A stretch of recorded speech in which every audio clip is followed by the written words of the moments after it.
Preparing. Blue water. Yes. Setting it up. Yeah, man. This is a Gatorade Zero. And we are live, baby. What is going on? Is this 58? 58, dude. 58. Oh, my God. Too old, man. This is going to be a fun show, Chad. We got Mr. Mike Jones coming on. Yeah, PA State Representative Mike Jones from the 93rd District, which is York County. What's up? What up? He was born and raised in York County, so this is a good thing. And, he wants to come on here and talk about how pivotal York County is going to be to Trump winning Pennsylvania.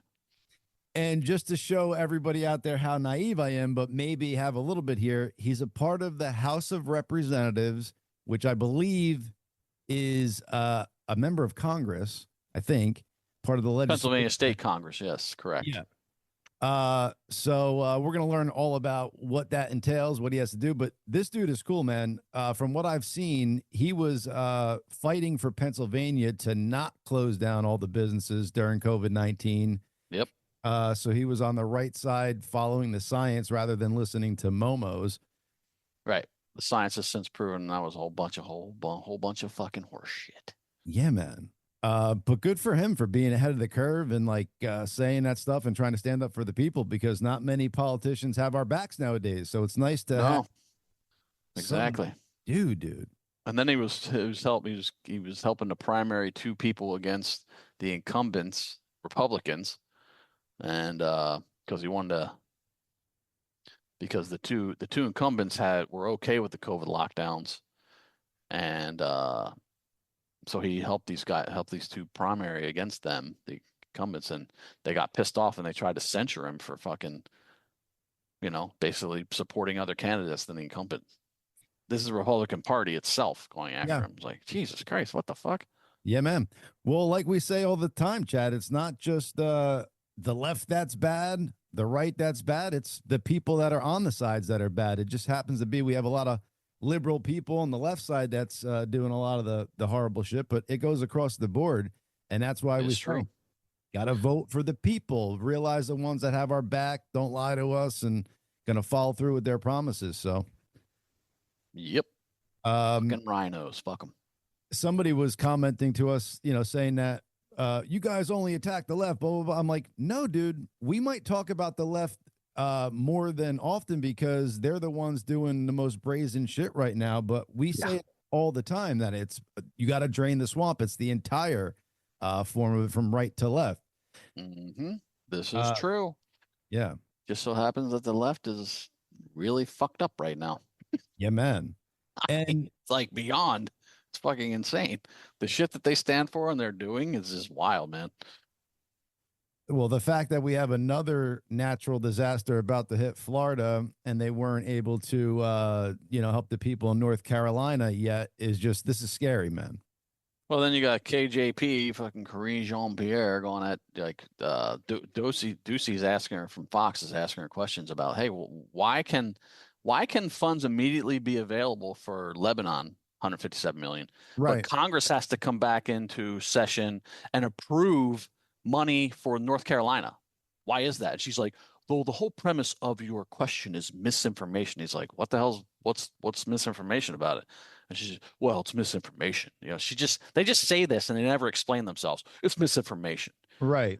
He's a lying sack of shit. And it's just wild to watch her operate. It's like, how do you fucking sleep at night when you lie like that? Exactly, man. And okay, explain why is money immediately available for foreign countries and not for people in America? Why does Congress have to approve it? It doesn't make any sense. It's such a valid question, and to label it as misinformation question is absurd. Well, this is their playbook. This is a dem playbook. It's like, oh, you asked me a real question that needs a real answer. Oh, this is misinformation. Oh, it's just false. The whole premise of your question, it's just false. Okay. No, it's not. Okay, can you tell me how to ask that question without it being a misinformation question? Exactly. No, nothing offered for that. And eventually she just storms off and leaves. She doesn't even fucking answer anything. She just leaves.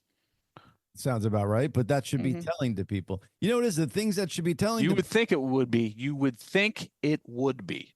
Yeah, But man. unfortunately, everyone's so fucking tribal now. The left is so ingrained with their tribalism bullshit, the right too, that they will just overlook any like crazy negative shit that's going on with that party. They'll just overlook it. Say, "Oh no, it's fine. It's okay."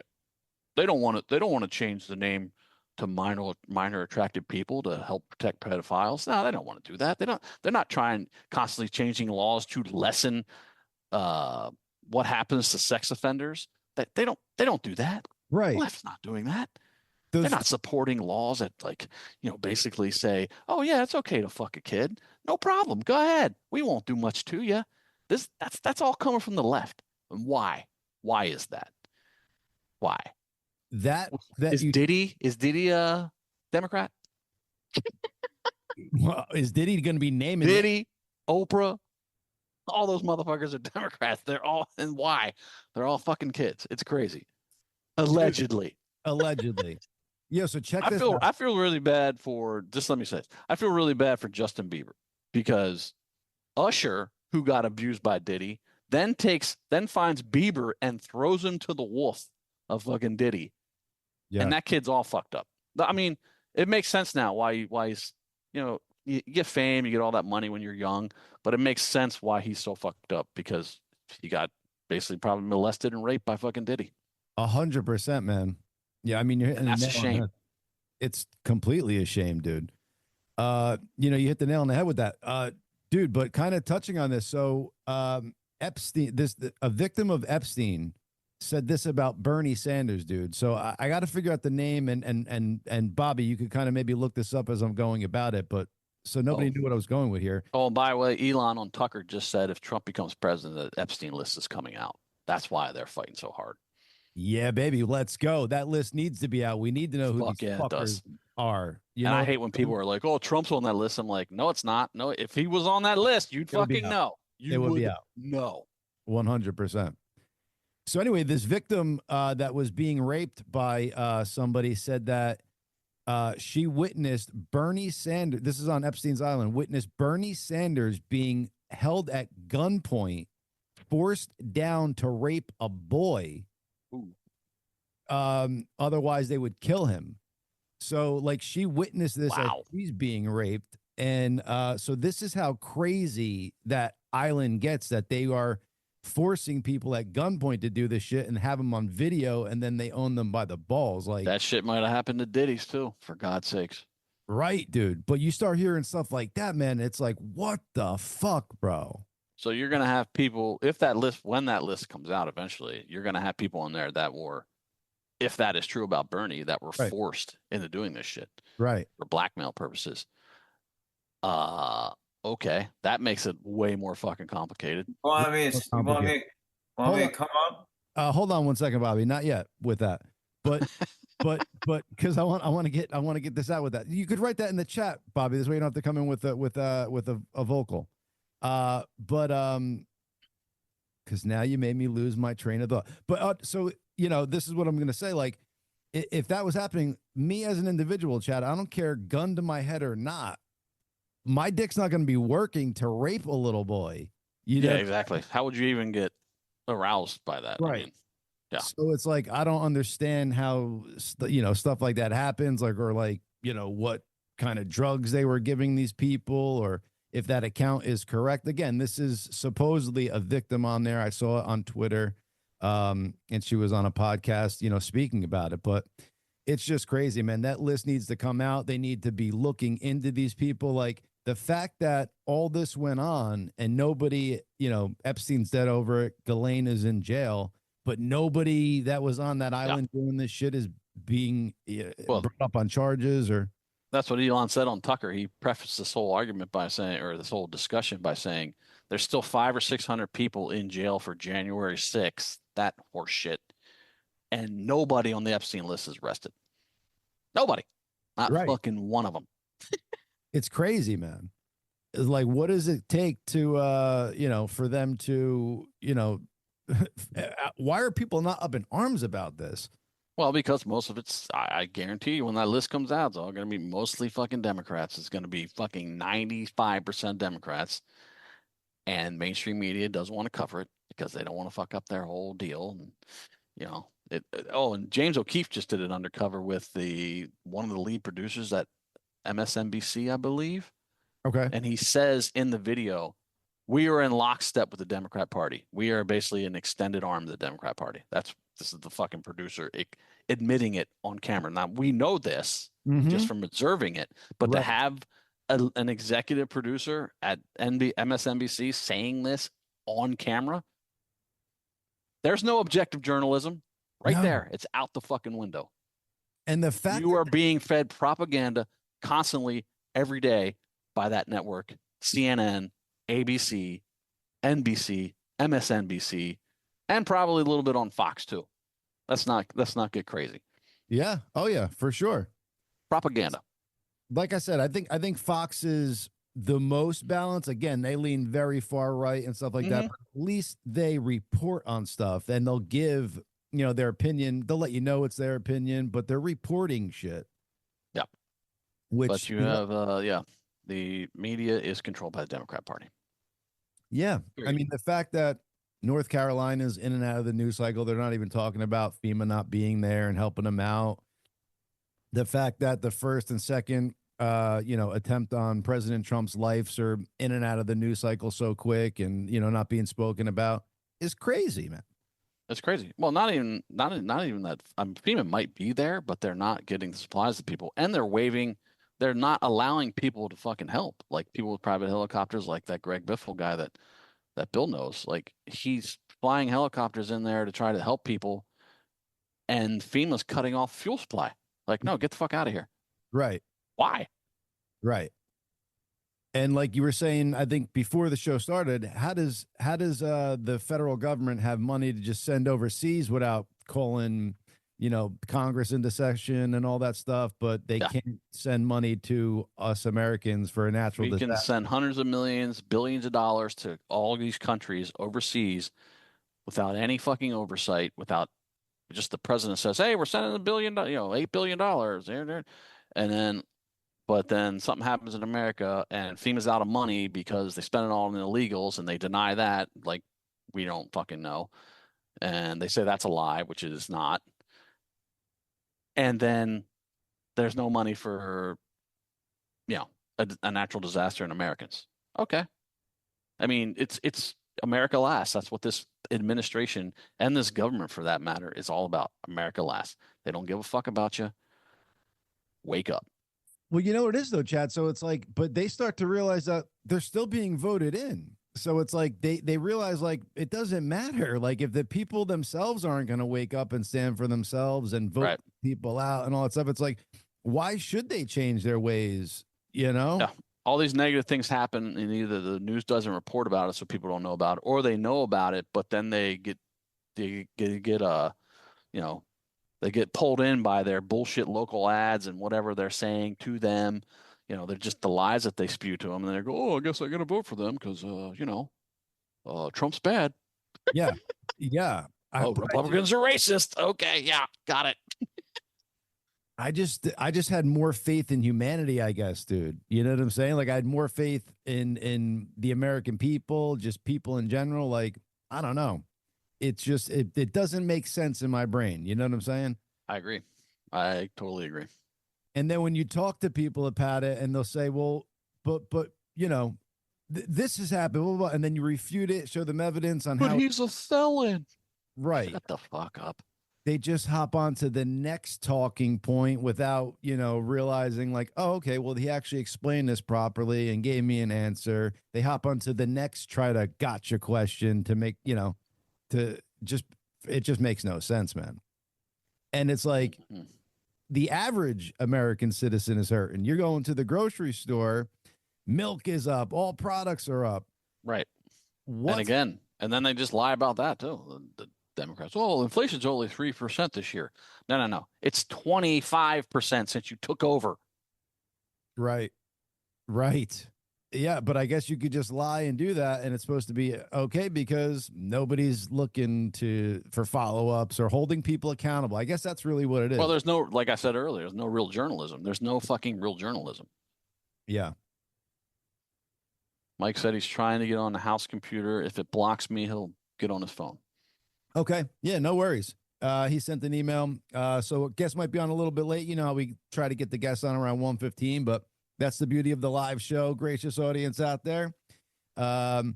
You always laugh at our technical difficulties, so thank you for that.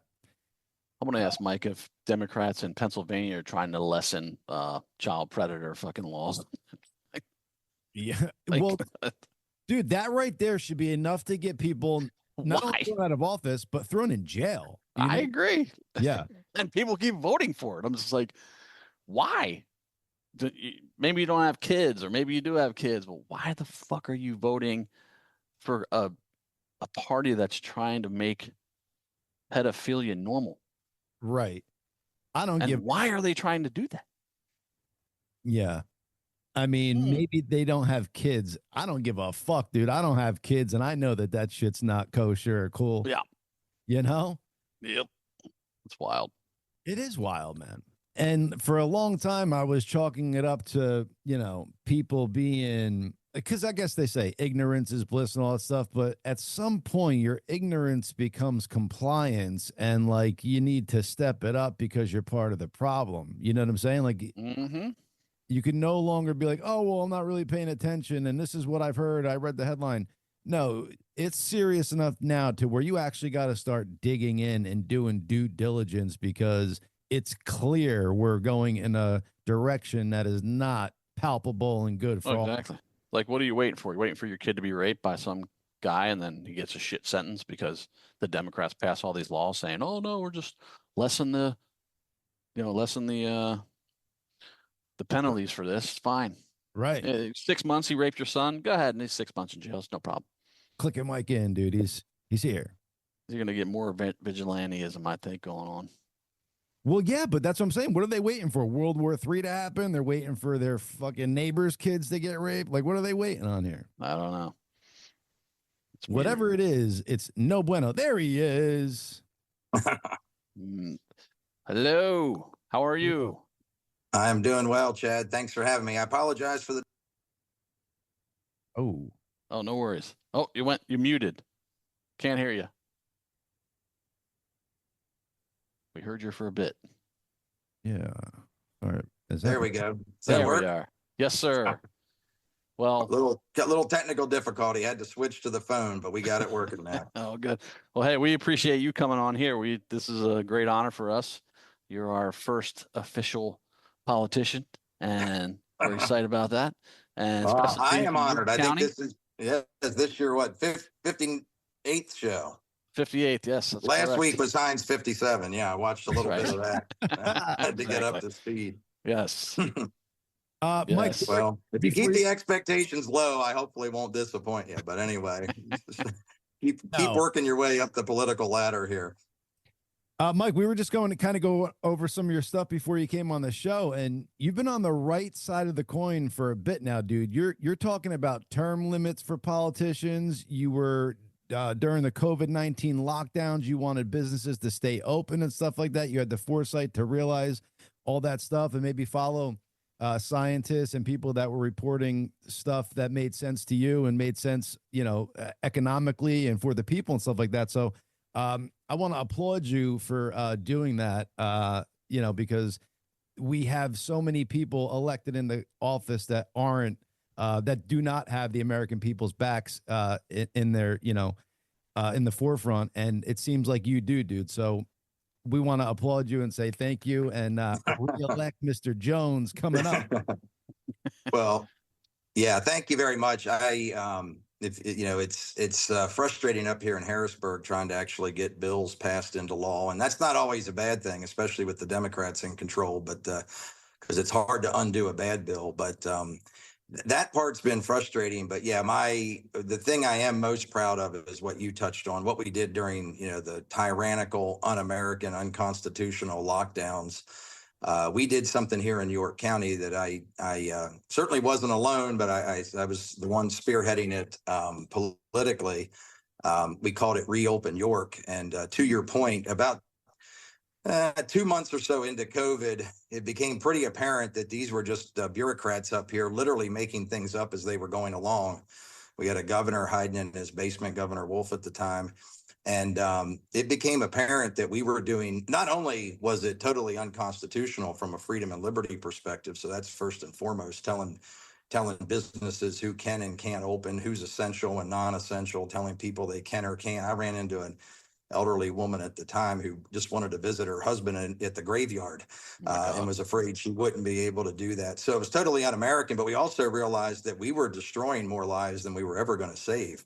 I'm all for protecting, the elderly and the sick, but we've never, no adversary, be it biological, economical, militarily, has ever been defeated by grown, able-bodied men hiding in their basement, afraid to order carryout. You just can't live that way. You can't run a country that way. So our tagline was reopening saves lives, which I believe it did. And I will tell you, we had approximately 300 businesses. Chad will be familiar with Round the Clock Diner here in York, was the most prominent. Absolutely. It was featured on Fox News a number of times. The Saccarellis family demonstrated tremendous courage, but I, along with others, there's a group of about 10 of us from all different walks of life that created Reopen York. And we had about 300 businesses, give or take, that defied the governor's order, stayed open. None of them went to jail. None of them lost their license or closed their doors. And the vast majority of them didn't even pay fines. But you have to stand up and fight. So that's right. Certainly one of the biggest accomplishments my 6 years in office. I was applauding Thami, Saccarellis, and Round the Clock from California here, where I was locked down. Yeah. At you least, guys had it even worse. Yeah, well, I'm in Orange County, so it wasn't as bad as LA. Oh, yeah. Thank God. Yes. Yeah, yes. Orange County is a little better from what I understand. But yeah, I had a doctor at the time, and that was another thing, not to belabor it. I had a number of doctors. I mean, I wasn't just shooting from the hip because, it was a life and death kind of thing. I certainly didn't take the virus. We didn't take that lightly. But again, you have to take measured risk in life. But I had doctors off the record saying, these masks are useless. It's not what they're intended for. And one of them, to your point, said closing down the beaches is exactly the opposite of what you should be doing. People should be getting sunshine, losing some weight, exercising, taking their vitamins. And he had a great statement that you guys will like, but he said, strong people are harder to kill. And, his whole point was this should be a wake up call. But then I would say, well, can you go on Facebook and do an interview with me? And it's like, well, I can't do that because then I might get fired from these big hospital conglomerates. So that's a whole nother issue. Well, yeah, I mean, you would see a doctor or a healthcare professional or, someone that was way smarter than me coming out and giving a counterpoint to some of these lockdown policies and the masks and all this stuff. And those people were immediately censored. And I knew they're right. They're telling the truth. Yeah. Because it's not going with it's not going with the government's, here's what we need to do. Here's what we need to do. We're doing this because of this. It's science. And these people will be censored right up. I just watched that happen real time the whole time. Because when I first heard about COVID, I started finding whatever I can on mortality rates on it, just going on the internet, searching whatever I could find. And I could tell that this it's not killing people. Like if it was killing like 20% of people, it would be scary as hell. Right. But it was killing 0.001%. Yeah. Was the death rate. And the thing about it is, like, from 2019 to 2020, the overall death rates between those 2 years did not fluctuate. So you didn't lose more people in 2020 than you lost in 2019.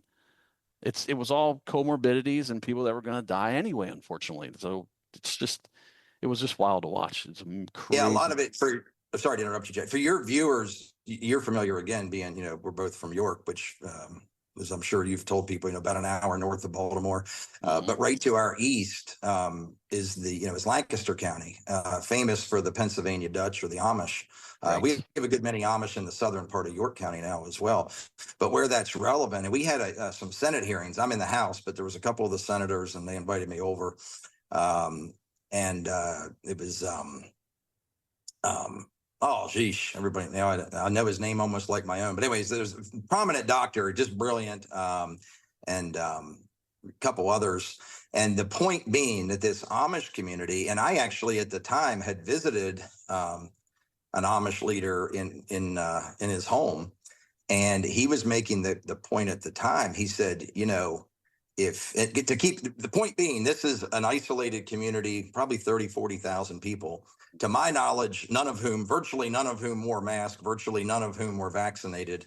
And as he said, now I will say they're healthier than your average individual because they're out there working. And these are the folks that, don't typically, generally don't use electricity or modern machinery.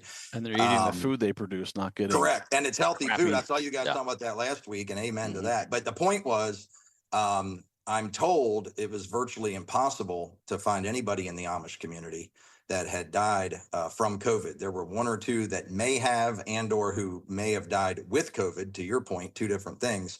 And as this gentleman said, if this stuff is all accurate, not saying COVID wasn't real, but he was saying, the mask and all of these requirements, he said, a third of, I remember his exact words, he goes, a quarter of us should be in the grave.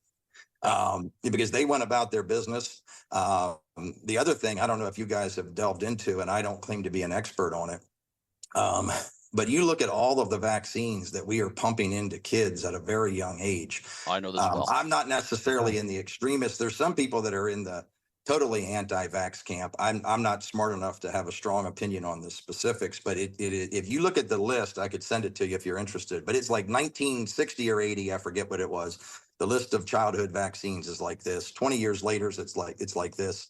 Yep. Now it's like huge. And common sense says, how much stuff do we need to pump in, to a 10-pound child that quickly? And again, I'm not saying you throw it all out, but it seems very excessive, and there seems to be ties to autism and that kind of thing. But bottom line was, COVID really separated the men from the boys, the wheat from the chaff, and we kind of saw, who the real patriots were.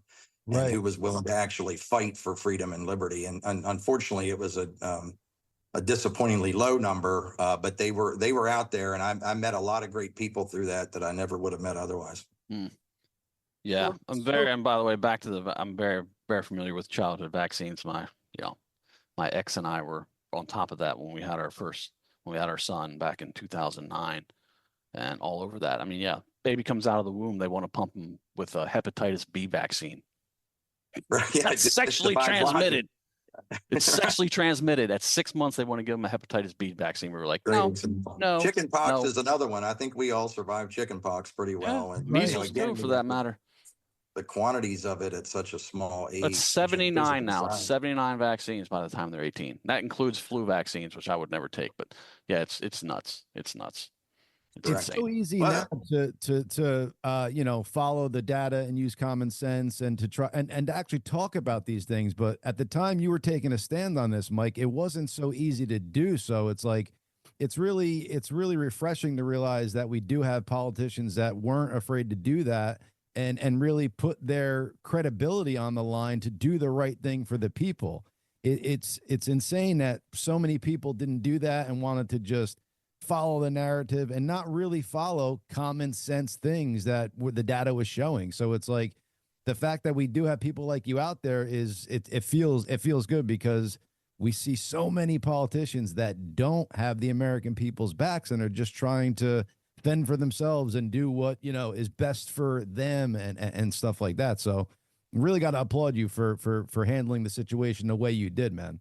Absolutely. I appreciate it. Yeah, I remember you reminded me indirectly, brought to mind a couple of articles in the local paper at the time. I remember the editorial board saying, don't listen to Mike Jones, and definitely, being villainized. But that's, that goes with the territory. One thing I have found, guys, is, and I'm certainly not equating the two, but many of us, I'm guessing you two, although I don't know your exact backgrounds, but certainly myself, most Americans have never put on the uniform, much less faced, actual combat.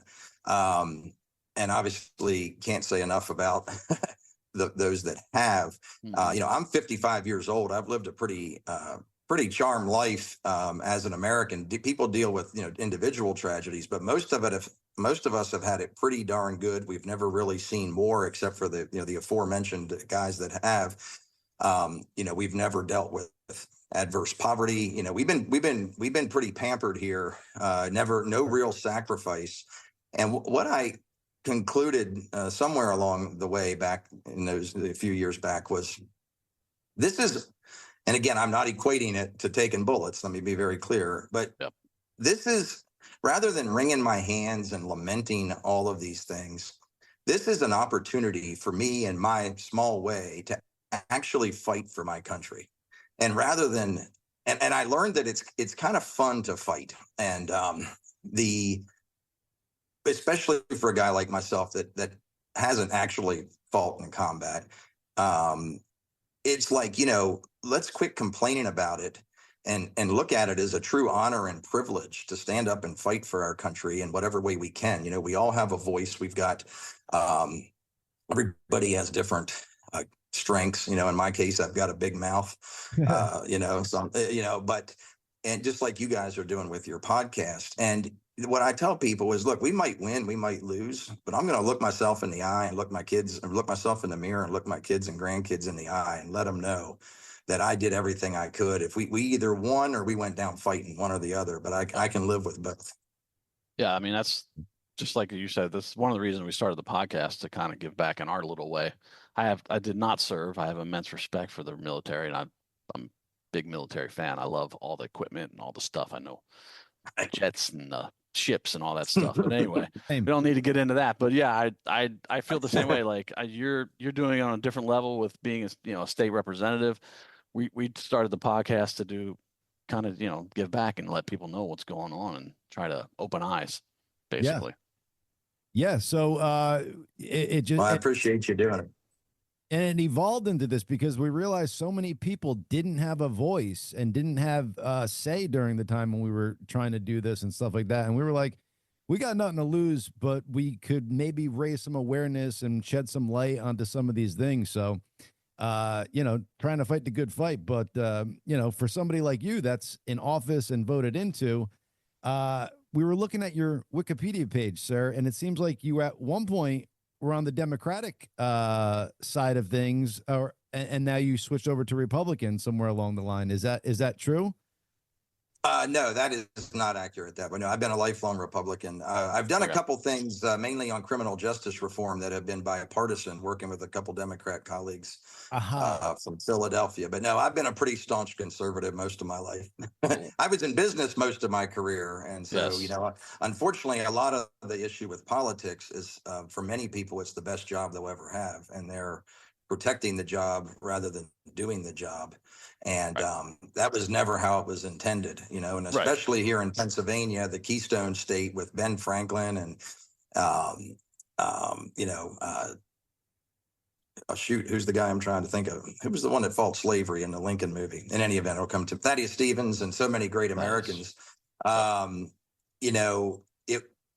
was intended for, whether it's business people, military people, bankers, lawyers, hopefully not too many of them, but no, anyway, would go to Harrisburg in this case, or Washington, make law, go home and go back to work. It was never intended to be a career.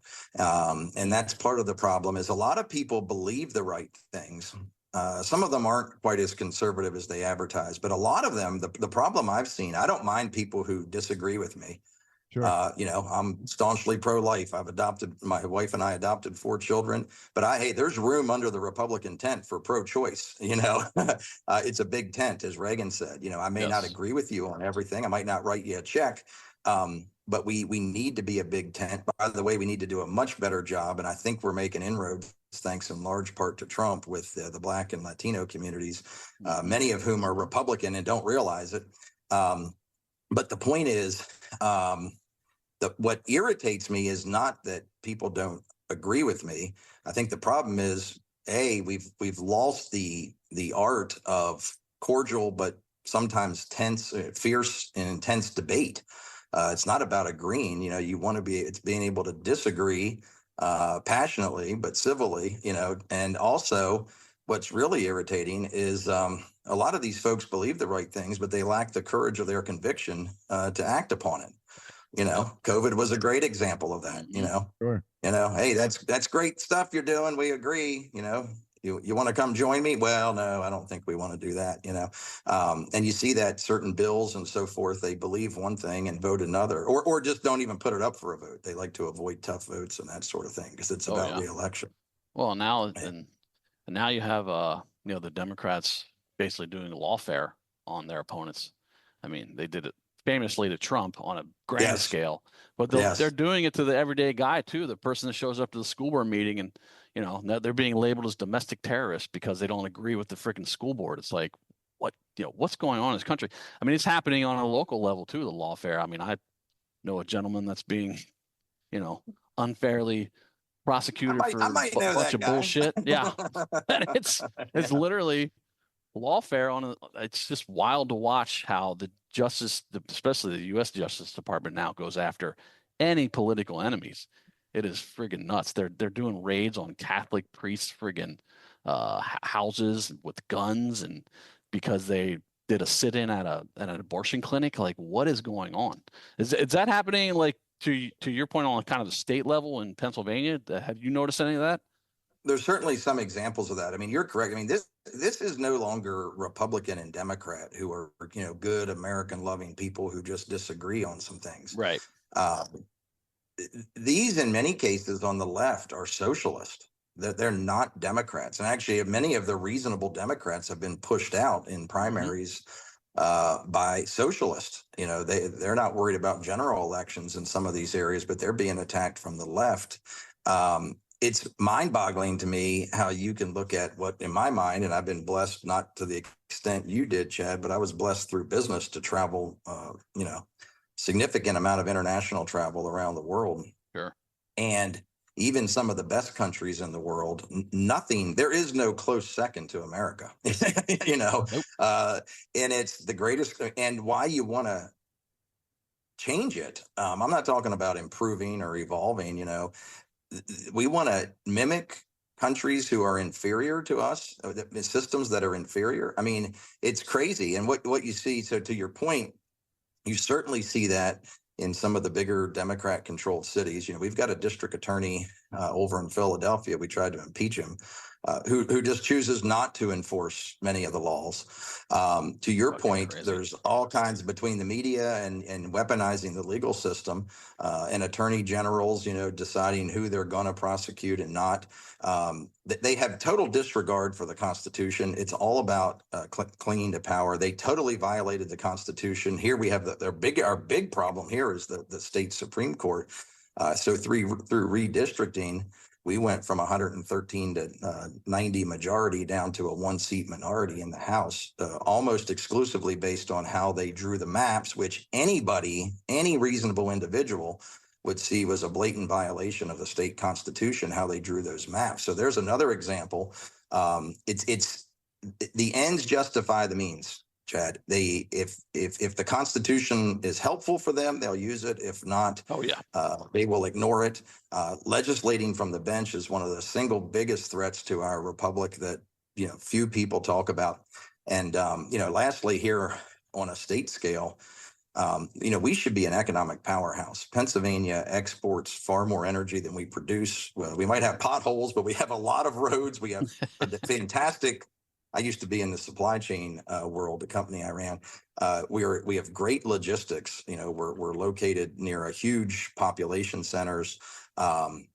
We've got ports. We've got everything. We've got some of the most diverse industry in the country. We've got skilled machinists in places like here in York. Yet we are consistently, 38th, oftentimes 45th, 46th in economic development because of these socialistic policies. The tax policy is terrible. The regulatory, you talk about lawfare. I've got a farmer here who is being currently just totally harassed by the Department of Environmental Protection. He literally, I won't bore you with the details, but the gist of it was he had a quote wetland that wasn't staying wet. It was nothing but a big mosquito haven. So he planted about 1/3 of an acre, 1/3 of an acre. It's just a piece of his backyard with pristine grass. And they now want to take 2.5 acres of his land and fine him and impose other fees and legal cost and, excavation. It's going to cost him $400,000 or more, maybe $500,000 for planting grass, not paving it, not dumping motor oil, for planting pristine grass in his backyard, because these bureaucrats have so much power to lord over people. And, it's like they say, absolute power corrupts absolutely, and they'll do whatever they need to do to stay in power. So we were growing smaller, older, and poorer here in Pennsylvania, literally by the day. And nobody seems to care and realize we're going to be in a real crisis, particularly taking care of our elderly as the baby boomers continue to age and live longer than ever. So sorry for the long answer. Oh, that's all right. It's really a big problem. Well, you touched on the environment and these environmental protection agencies, and they go after the law-abiding citizens that have some little, snafu like that farmer. Yet, especially like in Los Angeles, I watched this whole report where they're talking about with the homeless situation there. They have all these RVs and tents and all this shit set up, right? And the RVs literally are taking their sewage, they're shitting and pissing in the RV. They're just running a tube right into the sewer that goes right to the ocean. They don't say anything about that.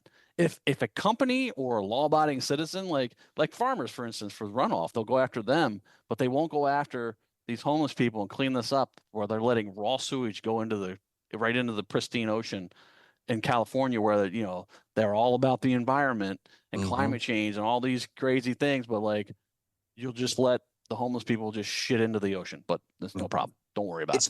It's do as they say, not as they do. In that case, if those are prospective donors for that, or not donors, voters in that case for them.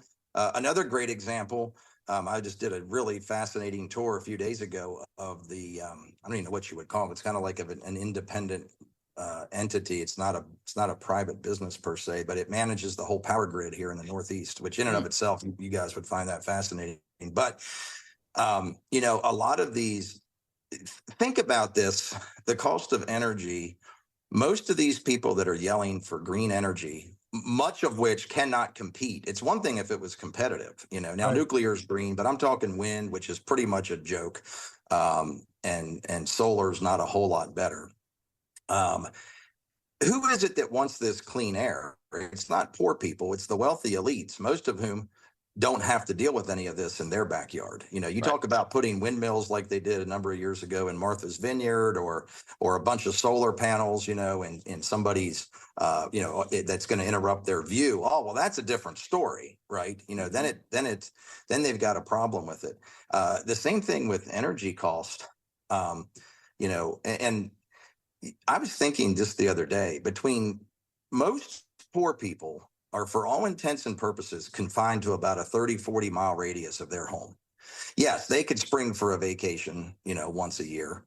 But think about it. Between the cost of gas, and certainly here in Pennsylvania where we live, the cost of tolls, a 400 or 500 mile trip, you want to go out to Ohio, go to Cedar Point Amusement Park as an example, a pretty modest vacation, come back to come back here to York.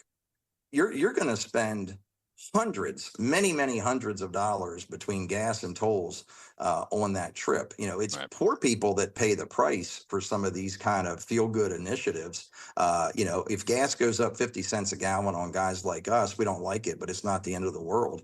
But a lot of these people are, not literally, but they're effectively almost confined to a 50, 100 mile radius of where they live. It's that expensive when you're on a tight budget, but it's mostly, they're not the ones clamoring for this. It's the wealthy elites who don't, that are hidden behind their gated community and hidden behind their keyboard, these keyboard warriors. Yeah. Well, they all have walls around them, and they're all flying their private jets wherever they want to go. Exactly. And they're yelling at you for, you got to have an electric car, and you can't eat meat, and you can't grow your own food because that's bad for the environment. But I'm going to fly my private jet to, Davos and whatever the fuck else I need to go. Yeah. The hypocrisy. It's wild. Screw the young kids over there in Africa digging in the mines for the lithium, for the batteries, and all of that. These people that say they care about poor people, my experience has been that the conservatives and a lot in the Christian community in particular do a lot more for the needy than most of these on the left. I'm not saying down to a person by any stretch, but there's good and bad on each side. But a lot of this is nothing but pointing fingers and blaming other people. Most of these people rarely lift a finger to inconvenience themselves. Like you said, they're telling us about saving the environment, while they're flying in on their jet or driving in their limo that gets 3 miles to the gallon to tell us about it. Exactly. Well, it's crazy that, you could just say, oh, I am for the poor people, but everything I do and bills I put are not for the poor people. So you can exactly. say it and not it's all talking. It's all lip service. Yeah. But it's just like, and it's shame on us though, for not being wise. It's shame on for the people doing it, but it's also shame on us now for, putting up with it so long and still electing these same people. It's like, we can't complain about it and then keep electing them and because nothing gets done that way. So it's like, we can't just have people saying things, doing something else and then complaining about it and keep voting them in, because it's like, that's that cycle that never ends. And we keep getting this swamp of people that we have that don't have our, backs. Yeah. And a lot of people aren't bold enough, particularly on the Republican side, to speak up and come out against it. Why aren't,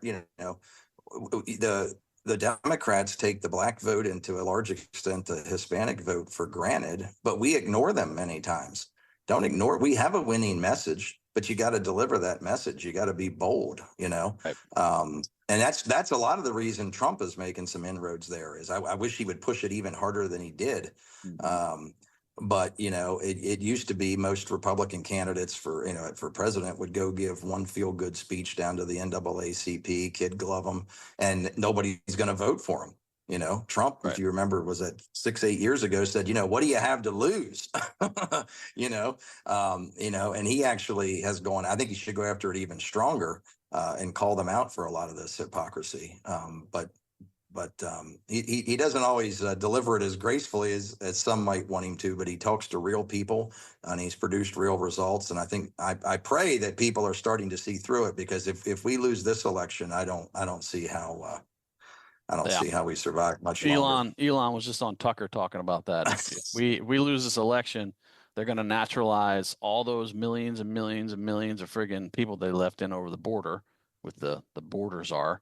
And then they're going to have a majority. They're going to have the votes to basically drown out Republicans forever.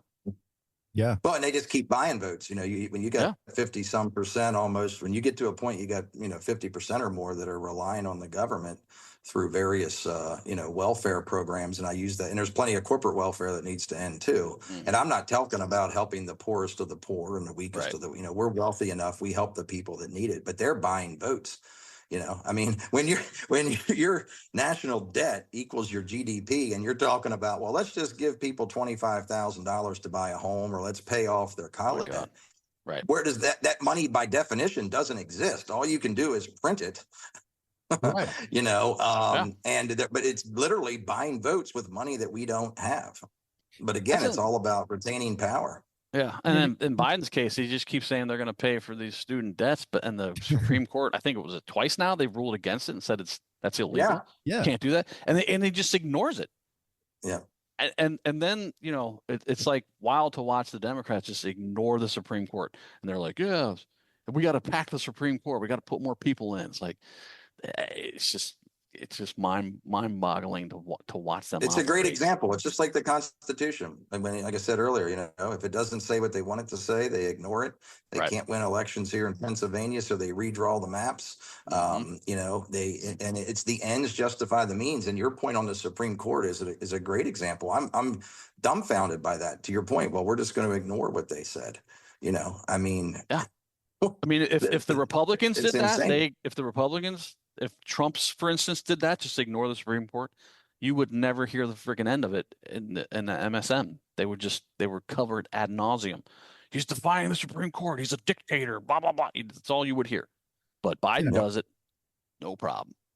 No problem. Well, you guys know the Edmund Burke quote: "All that's necessary for evil to triumph is enough good men to do nothing." And that's what happens, particularly on the conservative side.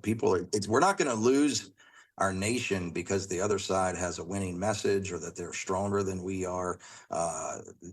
We're going to lose it because of good men and women doing nothing. And it only takes something like 10% of the people dedicated to the cause, which you have about 10% radicals that can change an entire nation. I mean, that's like just fact. And if we don't start standing up and fighting, we're going to have, it's like, death by 1,000 cuts. It's like a socialist blitzkrieg coming at us. And one thing about them, they do what they say they're going to do. Yeah, man. They do that. Yeah. Did you ever see that interview with the Russian KGB officer back in the 80s talking about how they were going to infiltrate all the colleges and learning institutions, and basically that's how they were going to, bring in socialism and communism? I believe so. I know Khrushchev, going way back before our times, said that he would destroy America from within. I think it was in a similar vein to, which is what we're seeing. We forfeited the colleges and universities, and now to some extent the high schools. We've been reclaiming a lot of school boards here in York. It was just another. Good. I'm still making mischief here, by the way. So our thing we've been doing the last few years is we realize these school boards have. It's a great place for liberals to get a toehold in a conservative communities. So next thing you know, it's boys and girls bathrooms. And I'm not villainizing those kids, by the way. They're not the enemy. No. But we can protect our girls in sports and pornographic material. Again, they'll call it book bans and they call you names. It's not. Some of this is blatant pornography that we would go to jail for by even possessing, and they want to put it in middle school libraries. But they control a lot of the narrative with the media. So there's some of that going on here as we speak, when what it really is, banning mascots was another one of them. So they, we've been pushing back on that California. They just passed a law in California where they can't have any mascots that have anything to do with Native Americans now. They just can't even mention it. Can't have mascots. Yeah, that's what this was. This was the Susquehannock Warriors. Sorry to interrupt you. Yeah, Susquehannock. Now we've got that. We that was one of the school boards we reclaimed. I think they're bringing something back there, and it was a very respectful, historic kind of, or it was a very respectful kind of thing. But it's just, so then they're talking about it's. I'm telling you, we're living in some dark times here. Well, I mean, again, there's lots of room for disagreement, but some of this is pure evil and purely and totally American. Yeah, we were talking about this before you got on. About how it seems like you're talking about pornography in the books and in the schools, right? And if somebody gets up and reads those books to the school board members, they're like, we can't say this in here. It's like, this is the books that are in your schools that kids have access to. And I guess my point is, we were talking about how the left seems to be normalizing pedophilia and pornography to kids. Is that kind of happening? Like, are they trying to pass laws, the Democrats in Pennsylvania, like to lessen the penalties and stuff for pedophilia and just children in general? Like, kids, yeah. Do you see? Are you noticing that in Pennsylvania? Because it seems to be happening everywhere else. We have a Republican Senate. Pennsylvania is the only state, which is kind of shocking and kind of troubling in a way. We're the only state with divided government. I mean, I'd prefer it be Republican across the board, but we have a Democrat governor, the slimmest of majorities in the House, and then but we have a Republican Senate. So they've been a great backstop from any kind of nonsense. There's some answer to that's another interesting point. So what they will do is they will not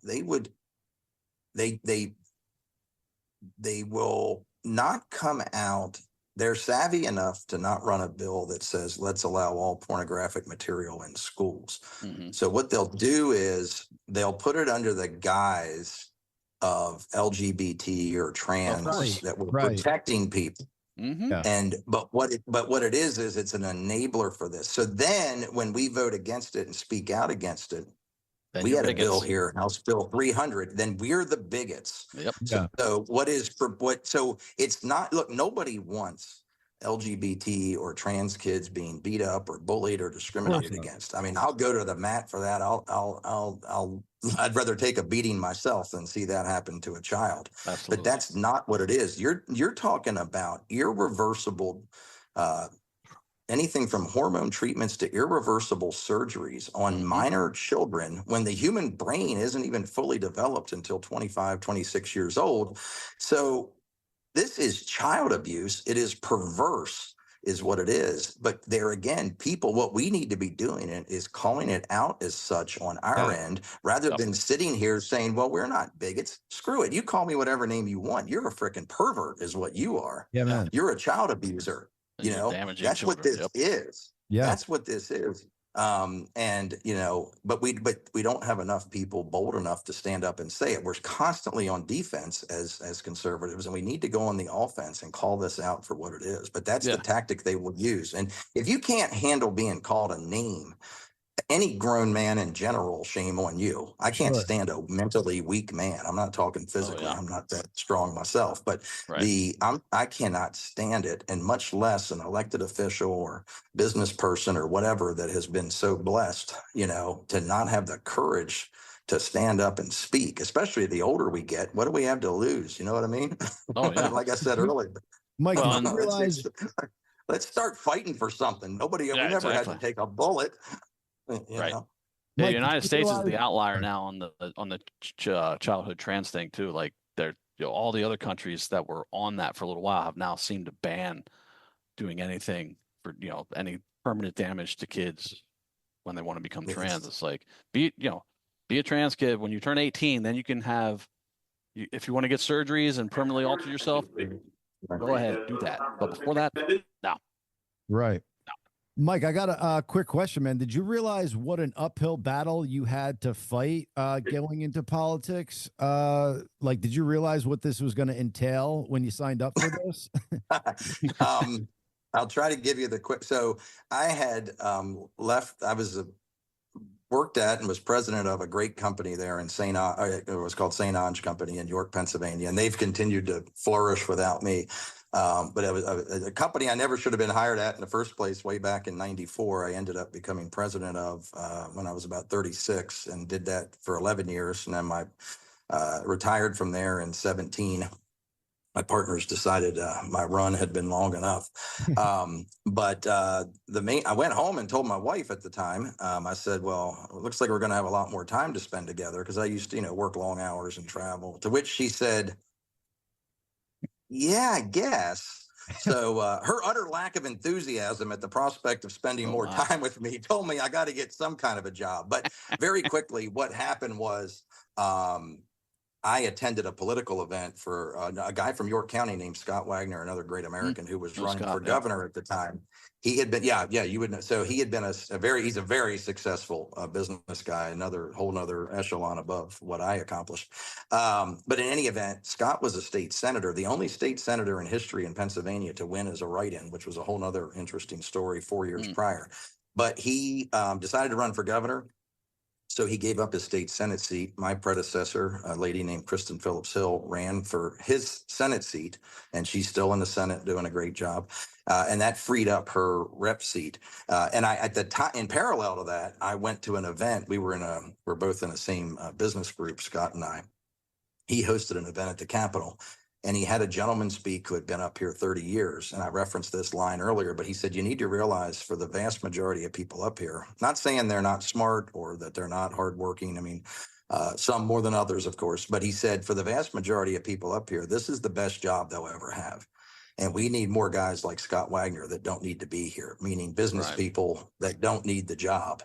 And that really motivated me to run. I had decided to run for school board in Dallastown here, Chad, where I went to school and our kids grew up.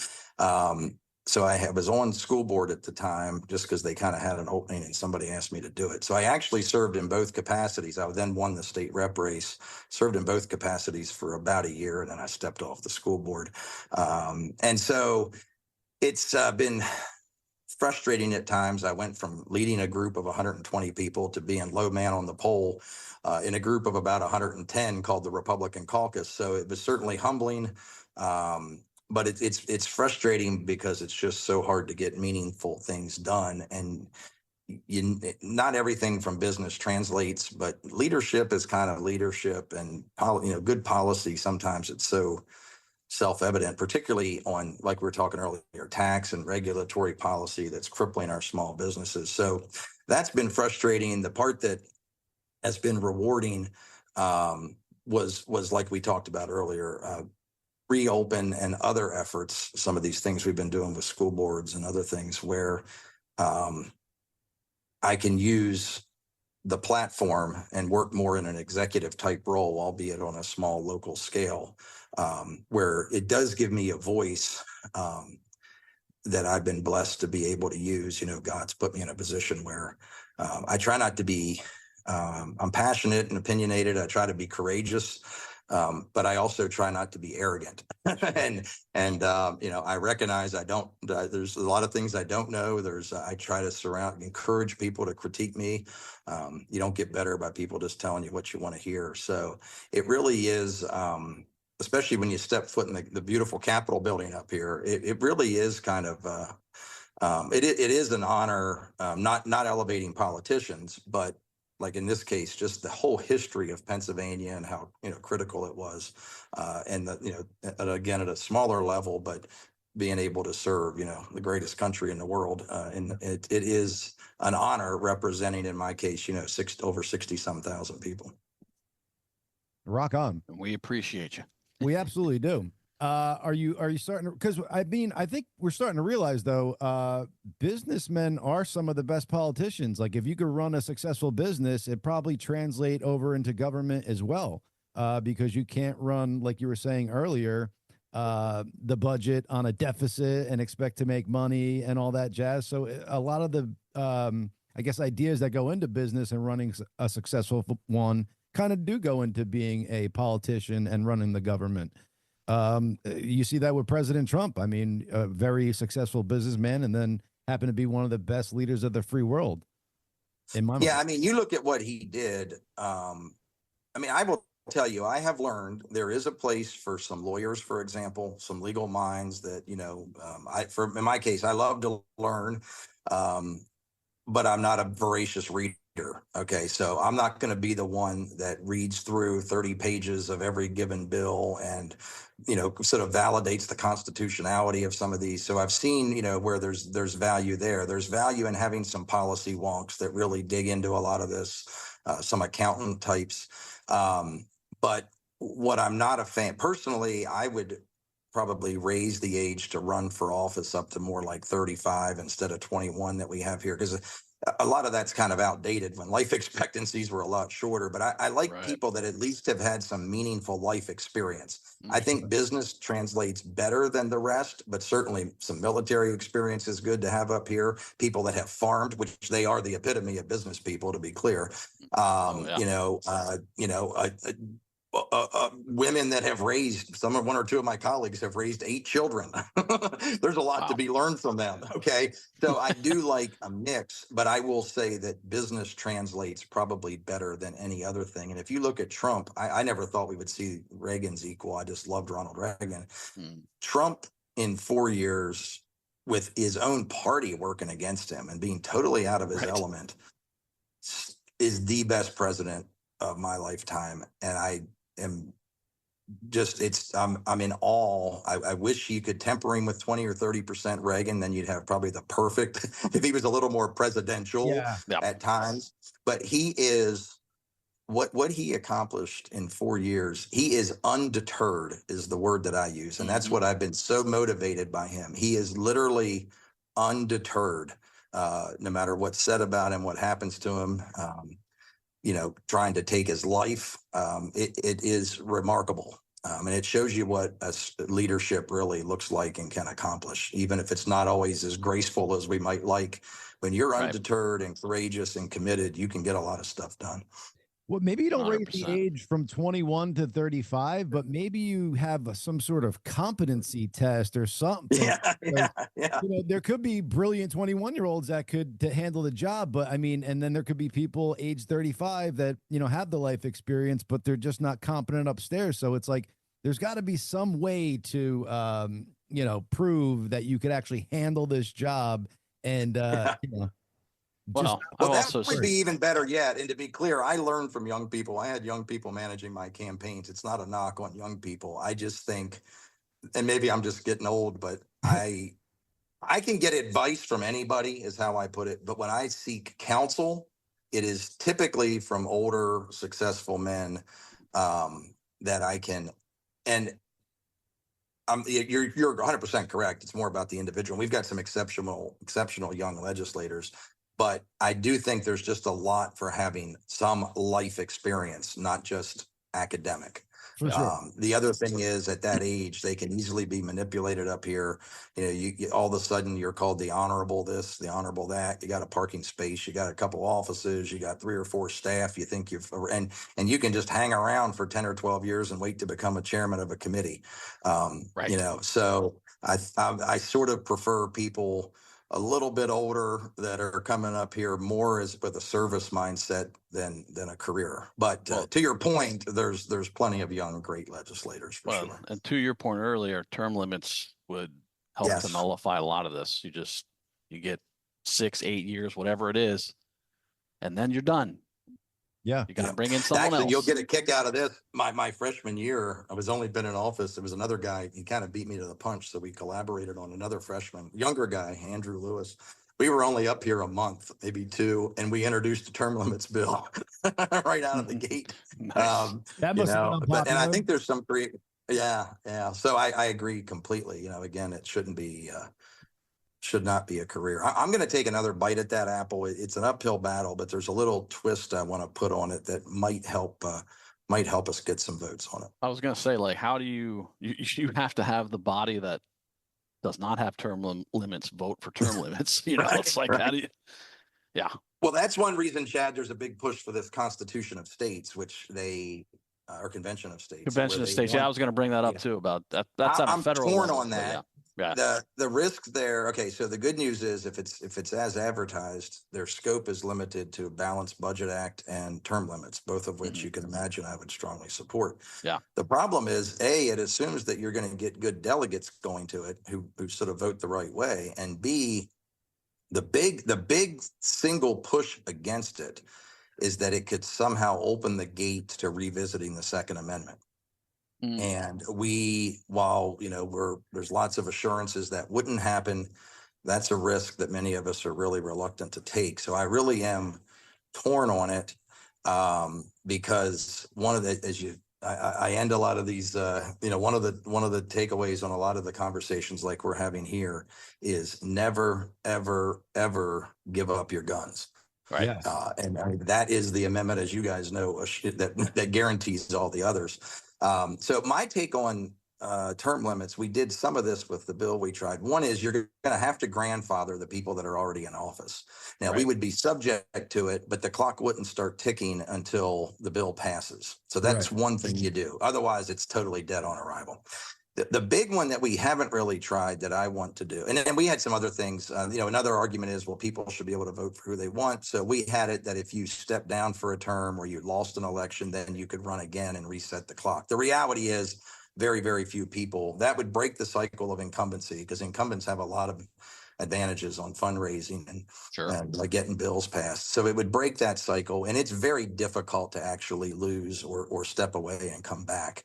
The thing that I want to do that I have not seen tried in Pennsylvania, and I think it's pretty common, we serve 2-year terms in the House. The Senate serves 4. What I would do is extend the 2-year to a 4-year term, extend the Senate from 4 to 6, and then you would have a 12-year cap. So it'd either be 2 terms in the Senate or 3 in the House. Nice. And the reason I think that could get a lot of votes is that politicians hate running for office. They hate campaigning. And to tell you the truth, I think that people would get a better legislator. I mean, it sounds a little self-serving, but A, you're getting term limits in exchange for it. But B, a lot of these folks, we say it's a 2-year term, but you're sworn in January. You're literally getting signatures to get on the ballot for the next election the following February. So within 13 months, Crazy. And for some of the folks in these tough purple districts, a guy like me would probably never win. They've got to campaign and fundraise year round. They're always, any votes they take, they're always looking to the ballot box and the polls. And it's good to be accountable to your voters, don't get me wrong. But if we had a 4-year term, I think you could see more things, more substantive, courageous kind of things getting done, as opposed to folks that are just constantly thinking reelection. And less money wasted on campaigns, Yes. Amen to that. Much less money wasted on campaigns. Yep. Mike, real Great quick point. before we let you go, because I know you have a lot of things to do. You're a busy man and stuff like that. But why would term limits possibly affect the Second Amendment? I wasn't clear on that. No, Convention of States. The Convention of States would. Yeah. So it would be a limit. What they call it is a limited constitution. Believe it or not, and I don't know as much of the history as I should, but Pennsylvania had, at the state level, had, and sometimes you'll see another term used. So there's Convention of States, and then there's also it's not a constitutional convention, but they actually did that in the 60s in Pennsylvania, where they brought delegates together. I'm not sure the exact process for how you determine who the delegates are, but yeah, it's what they call it is a limited convention of states, where they would be able to basically as I understand it, amend the Constitution to address balanced budget and term limits. I believe that's the only two issues. Our concern is that in so doing, is there a potential that, depending on who shows up and how the procedures work, that it could get opened up to start addressing other things, specifically the Second Amendment. And whether that concern, that fear is legitimate is highly debated. But I don't want to risk that one either. So, so that's it's a tricky, it's kind of a tricky issue, because I admire the intentions, but I'm not so sure about the vehicle, the actual implementation of it. And keep in mind, we do have an amendment process. It should not be easy to amend the Constitution. Sometimes we like that, sometimes we don't, but there's a reason the founding fathers made it difficult. So I was going to say, if you're thinking about that, then the left is thinking about it. Oh yeah.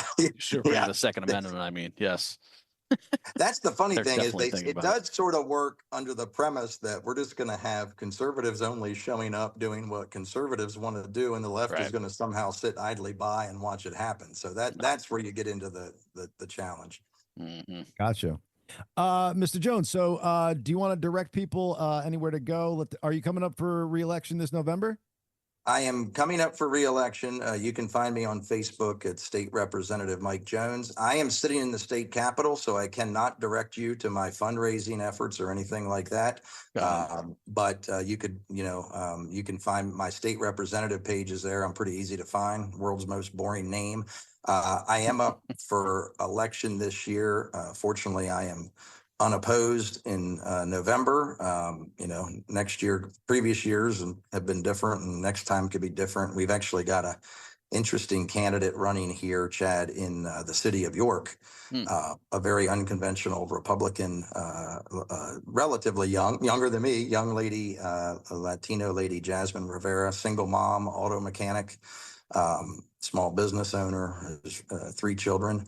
And she's an underdog, but it's a very interesting race, and it's the kind of candidate that we as Republicans need to be putting forward as we try to reach, some of the different communities that we haven't traditionally done as well with. So I saw her signs when I was in New York last time, which is about 2 months ago, month and a half at this point. But she running for city council, or what's she's running for state rep, like myself. Oh, state rep. Okay. The Democrat incumbent. Got it. So it's interesting race. The numbers heavily favor the Democrat, but she appeals to a number of demographics that your typical Republican may not traditionally appeal to. So. Well, I saw in your Wikipedia, which is not always correct, but that I'm curious about the Democrat thing. I don't know where that would have come from, but yeah, it says that you. I tell people I give you enough legitimate things to critique. You don't have to make things up. No. Yeah, I'm looking at it right now. In 2017, it says lists you as a Democratic Mike Jones for. Was that for school board? Yes. I cross-filed. I'm sorry, I cross-filed for that. That is true. Okay, got it. That is true. In 2017, I won the Democrat and Republican nomination for school board. I forgot about that. So my apologies. That's all right. But I was never a Democrat, but I did run as one. That's one of the few judges and school boards you can cross-file. Yeah. Okay. Well, I was going to bring up that, in what is it, 2022, you were basically helping two candidates, Joe Dorsey and Wendy Yeah. Fink, run against Gillespie and Saylor. Oh yeah, that And was a fun. I forgot about that one. Yeah, I came out against two incumbent Republicans, one right. 30 years approach chair, third most powerful guy in the House. That was Saylor, and the other one was a 20-year. Not so much against them as it was in favor of Wendy and Joe. Now those were Republicans, conservative Republicans running against establishment Republicans in the Right. primary, and apparently that is frowned upon, Chad, for a Well, I was sitting just going rep to say, to because come the out as yeah. Republican committee attempted to censor you or censure The you. county Excuse me. Republican committee tried to censor me. That vote failed. In the House, Yeah. they stripped me of three of my four committees, and I they saw moved me that. up in the front row beside the Democrats. At the time, we had a majority, so we bled over slightly across the aisle. So they put me in the front row by myself, adjacent to the Democrats. I thought they were going to try to fit me with a dunce cap. But we won both of those elections handily, by the way. And a lot of that was the lack of response. That was a consequence of the lack of responsiveness on COVID and a couple of other issues. Right. My conscience would not allow me not to endorse those two. And it was a great example of American democracy at work. And I say this in the most complimentary of ways, two really totally unknown candidates who were grassroots and had had enough and defeated two longstanding incumbents, one of whom spent $500,000 against Wendy to end up losing by 11 points. Wow. So, yeah, I was at Round the Clock Diner with some business folks behind me, and we had a couple of the news stations there, and I endorsed them publicly a week or so before the election, and we had a mailer go out. I don't know if they needed me or not, but they had worked so hard, and I thought they earned it. I think an endorsement shouldn't be vote for me because this guy endorsed me. I think it should come, it's a little more of a guy like myself saying, hey, these people have earned your vote. They've worked hard, so that was another feather ruffler there. I was just going to say, it's just, I found it compelling because, the Republicans decided to censure you. It's like, okay, I just endorsed a couple people running against the incumbents. Is this what happens? You get censured for that? It's like, yeah, luckily it failed, but yeah, it's just ridiculous. Yeah. No, that's and that's the thing. That's the establishment. You're talking about a guy that was ranked the most conservative legislator in the state, House or Senate, in I think it was 2019 and 2020 or 20 and 21, regardless. So there's no, you can critique a lot of things, and I got a lot of shortcomings, but you can't critique my conservative. It's pretty hard to challenge my conservative Republican credentials, but the establishment did not like the pushback on a couple of their own. So that's how that goes down too. Yeah. And that's also part of the problem in politics in general is like, even within your own party, if you're trying, there's someone that you think is not fit to be in office anymore or didn't react a certain way that they should have, you endorse someone against them, and even your own party gets pissed off. So and that was the big. There was another issue. I won't take you down that path. There was an issue with funding at the University of Pittsburgh, who we caught doing barbaric research on aborted babies. And regardless of what you think about abortion, I said, look, I love research, but we're not this desperate for research, regardless of what you think about choice or. But a lot of it was, we talked early on about the response to COVID or lack thereof. And what I found is, we needed warriors and we had legislators. And another principle from business is like, look, it's not personal. In that case, I like those guys personally. If they were broke down along the side of the road, I'd pull over and help them out.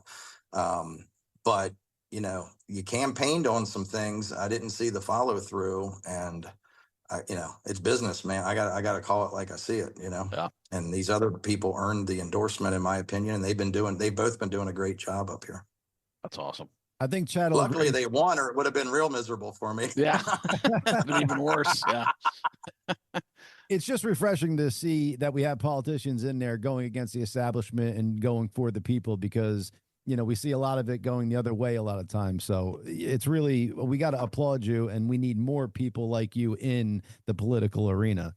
So thank you for fighting a good fight, man. Exactly. Well, Appreciate it. thank you for having me. And, your name summarized it. You guys have been very gracious to me. And I apologize if I got long-winded on you a couple times. I No way. commend what you're doing.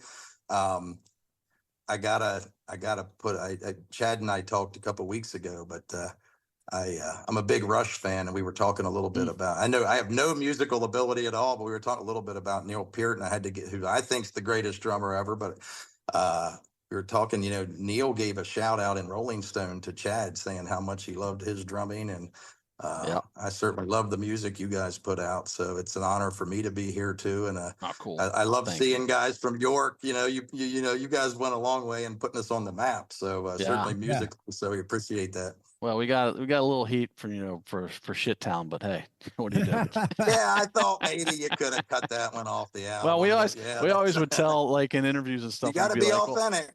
Yeah, well, we would always say Ed was living in Lancaster when he wrote those lyrics. So the way around it. That's right. Well, you were younger then. You got a little life experience. Well, yeah, exactly. When you grow up in a little small town like York, and you just want to get out as a kid, and then you get out and you can see the rest of the world, and you're like, wait, this place is kind of messed up in its own little ways. But then you always you want to go back. I love coming back home now. When I come to see my mom. Well, you know what I tell people real quickly on that, and it used to be a pretty big deal because when we were always trying to recruit talent into our company, and I would two ways of saying the same thing. But York was never a great recruiting vehicle, but it was a great retention vehicle because once people got there, it's a great. The other way I put that is I've seen many places I'd rather visit because I was blessed to travel the country and, as I said earlier, to some extent the world. I've seen many places I'd rather visit, but no place I'd rather live. It is a great place to raise a family and that sort of thing. Yeah. If you're on the other hand, if you're a single guy at 25, it's probably not, not your first choice. So, no. But anyway, no, but we're all, as it goes without saying, we're all super proud of all that you guys accomplished. So, wow. Well, thank you. Thank you. Yeah. Super proud of what you're doing. We are. Absolutely. Yeah. Exactly. Thank you, sir. Mr. Mike Jones, man, you're more than welcome to come on at any other time. And it was Jasmine Rivera is what we told the gracious audience to go out there and vote come November. Correct? Yes. Sir? Is the name? Yeah. So yes, I kind of recruited her to run, and I think she's been working her butt off. At last check, she had knocked over 5,000 doors. Nice. So very hardworking, and also humble and eager to learn. And I got a tremendous amount of respect for her. You're awesome, dude. Again, thank you so much for coming on. We're going to have you on again in the future if you're willing to come on. And thank you, Mr. Mike Jones, for fighting a good fight, man. Keep it up. And you have our support behind you. So keep it up, man. Thank you so much. And you give me a shout anytime you need me. I'll be there. I appreciate you guys. Thank you. Cool. Thank you, Mike. Have a good one, man. Thanks again. All right. So the Mr. Mike Jones there. Awesome dude, man. Wow. Refreshing. Great. Chad, that was a great guest that you got on here, man. And that was refreshing to realize that we have people like that fighting for us. Well, you have people that talk about conviction, and then they have people that that do things. And right. Obviously him just going against his own party to bring in people that he thinks are better qualified for the job than the incumbents. Sure. And going against the party line, that's a big deal. Like most politicians won't do that. They don't want to risk the censure, or they don't want to risk pissing off the establishment. But he's like, fuck it. We need good people in here to represent the people of York County. Right. Well, the fact that he's fighting for term limits too, it shows that he's not in this for himself. He's in this to fix problems that he sees, which is what a politician is meant to do.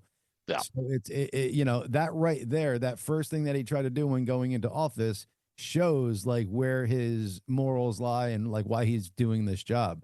It's a great idea though to even on a national scale to vote for term limits, but the incumbents get to stay in until they either retire or voted out.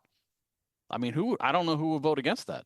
Right. If you're an incumbent, why would you vote against that? If you're staying in until you're voted out or you retire. Right, because they're grandfathered in. Right. Yeah. I don't know. I just had never even thought about that as being one of the ways to get term limits installed. But hopefully that works. It would be great if he leads an effort in Pennsylvania and gets that installed. That could maybe be a roadmap for the rest of the country. It'd be great.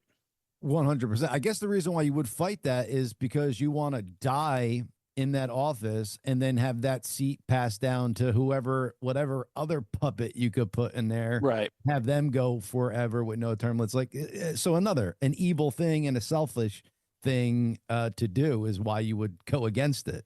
Right. Of course. Otherwise it makes no sense.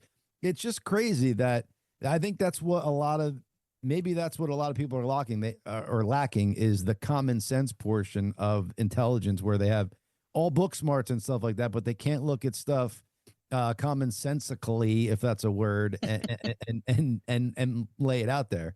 I just, common sense goes a long way, man. Whether you could read a book and memorize it and regurgitate those facts, do you actually understand it? Does it make sense to you? Right. It would have been great if the founding fathers would have put that in the Constitution to begin with, term limits. Yeah. But as Mike said, and has been pointed out many times, is that they didn't even, when they were forming the country and writing the Constitution, and they didn't even think that people would want to make this a career to be a representative. Right. It wasn't even a thought in their mind. Like, I'm a farmer, I'm a businessman, I want to go serve the country for a couple years and come back and do my business. No, now it's a career. That's what's really bad about it. Yeah. And that's what breeds this shit, is that the career politicians that are just out for themselves and doing all that jazz. Yep. Mr. Bobby, if you want to come on and unmute. Bobby was coming in and out, so I don't know if I kept doing cameos. Yeah. What's up? Nah, I was having a little issue with my internet. What up, man? Hey. Look at that hair. So you heard this about Puff Diddy, Stevie Wonder come on? He's he's defending. Stevie Wonder said some shit, or he's defending? Yeah, he's defending Diddy. He said he didn't see anything illegal. Bobby's got jokes. Hey. Uh-huh. Well, there is a conspiracy theory that he's actually has sight. Nah, it was a joke. Let me bring this up with Bernie Sanders. This shit is crazy.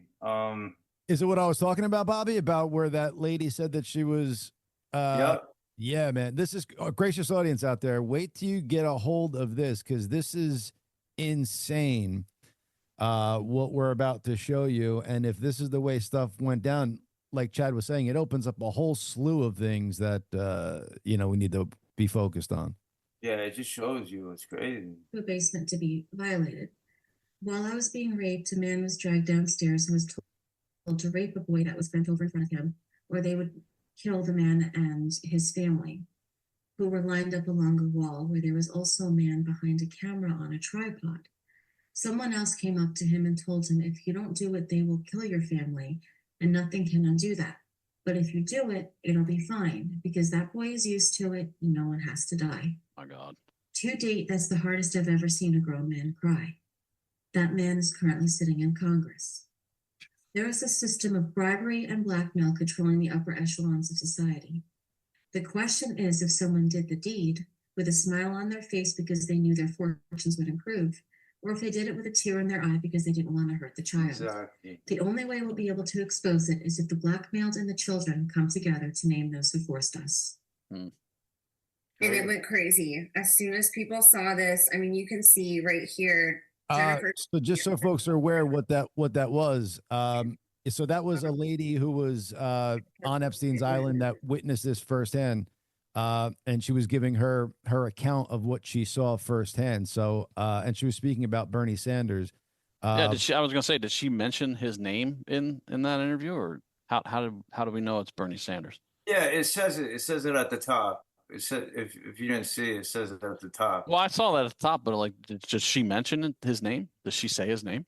Yeah, so I think that was a shorter clip, Chad, because it's from like a full podcast thing. So this was like a clip reposted somewhere. So I think if you go to the full podcast of it, that's where the name comes out. But yeah, I mean, like she said, like if you're doing it with a tear in your eye or a laugh on your face, it's just either way it's going on. Chad and I were speaking about this beforehand. Like gun to my head, you're telling me to rape a boy. My privates are not working to do that. So Well, it's not even a gun to his head. It was his whole apparently his family was there too. Right. Well, I don't know if his family was there or they were going to do it later, go kill the family later. I thought she said they were lined up against the wall in front of him. Either way, it's fucked up. That's what she said. Yeah, that's what she said. She said they were there. Wow. It's just, hey, let's take the whole family down to the islands. Get on the private jet. Did you hear? Now you're in the basement with a gun to your head. Papa has to fuck the boy, or we're all dying. Like, what the fuck, dude? This is insane. Crazy. If that's real. I mean, if it's wild.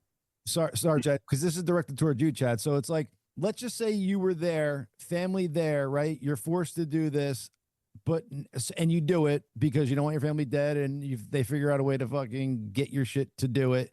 Now, when you get off that island, do you not try to track down FBI or somebody and take a stand because you know this is going to happen to other people and say, listen, I know I might go to jail for the rest of my life. I don't know. Like, I don't know. Well, but you mean, the theory is that Epstein had infiltrated all the way up to the top. Right. So who are you going to go tell? Yeah, exactly. But it's like, you're going to go tell. I mean, God, I can't even imagine being in that situation to make that fucking decision. Like, well, I guess there is no decision. You don't want your family to be shot in front of you. Right. It's just nuts, man. It's fucked. And like you said, yeah, infiltrated to the fullest amount. So like, if he goes to the FBI and does it, then all of a sudden this tape gets out of him with a boy. Now he's in jail for the rest of his life. His story doesn't get out anyway. It's like, it's just insane, man. Did you hear about all the GHB he had in the baby oil? I saw that somewhere. Yeah, where the baby oil had GHB in it. So yeah, wow. So intramuscular. Yeah, I heard he was dropping like ketamine into drinks and stuff like that. Like, what the fuck, man? Yeah, he's got like 200 charges or something. It's crazy. Yeah, he maintains his innocence. He's going to fight for his innocence. Yeah, okay. That's what his lawyer keeps saying. Yeah, well, he's just barking that he's going to spew names out so that like they don't, I don't know, go through fully with this. I don't know, man, how this situation is going to end, or if it's like, is Diddy just going to end up dead somewhere and he killed himself? I wouldn't be surprised if that happens. It's just crazy, Chad. Like, how is nobody answering? Like, how is Ghislaine the only one in jail for the whole Epstein thing? We don't have answers of people who were there. Like, they have proof and all this stuff. And we know that this island existed now. So it's like, where is this investigation? Is there an investigation into any of this? Or is it just dropped? I think it's dropped. And like I said, you still have people that probably participated in this stuff that are still in those upper echelons of government. Like, who's going to prosecute it? Right. Uh-oh. We lost Bobby again. Damn. Bobby's having technical difficulties. Another cameo. Yeah. Going wrong. Well, that's about our show. We usually take it to an hour 30, hour 40-ish, but we'll keep it going here for a little bit. It's just crazy, man. The world is falling, going to hell in a handbag, as they say. And it's like, you just don't know where to go to fight the good fight, except for like what we're doing here is like bringing awareness to this stuff and having conversations about it and asking the questions. I think that's how we get out of this stuff. The podcast format is pushing the envelope on all this. I mean, yeah. You got, Sean Ryan, fucking Joe Rogan, all those upper echelon podcasts are great because you can have, people come on and tell long form stories about why they believe in things or what they're doing, what they're fighting against. And it's not watered down by the mainstream media with the gotcha questions and bullshit. Right. It's just, go ahead, Bobby. No, I was just going to say, I'm sorry about my internet. I don't know why it keeps going off and on. I think this Florida shit is affecting me.